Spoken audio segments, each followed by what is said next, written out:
رسول الله ای مردم بت‌های کافران را نشان ندهید تا آنان خدای شما را نشان ندهد. 24مین سالگرد استقلال جمهوری تاجیکستان را و دولت و ملت فرهنگ پرور تاجیکستان عزیز تبریک و تهنیت عرض کنم.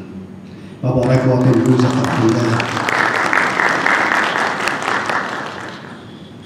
بیگمان استقلال یعنی حق تعیین سرنوشت. خدا آن ملتی را سروری داد که تقدیرش به دست خویش بنوشت.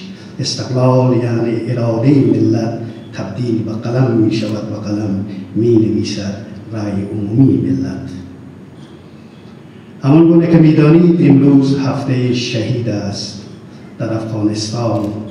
این هفته شهید به مناسبت شهادت قهرمان ملی افغانستان شهید احمد شاه مسعود و استاد شهید استاد فرزانه پروفسور برهان الدین ربانی است.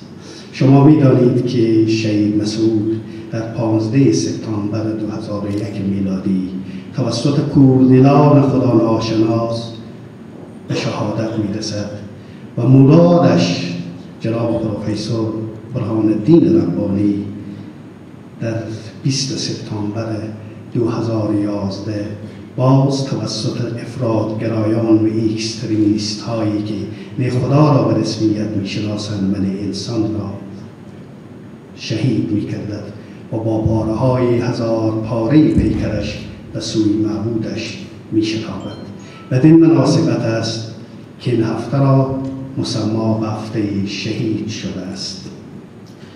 من فکر میکنم شهید احمد شاه مسعود از جمله مردان بزرگ تاریخ معاصر افغانستانه که الگوی مردانگی، معلم جهاد و اخلاق و اسوه غیرت و وطن پرستی بوده. این شخصیت نقش بسیار بزرگی در شکلگیری هویت ملی در دوره جدید تاجیکستان، منطقه آسیای مرکزی و به ویژه در افغانستان و حتی در ایران داشته.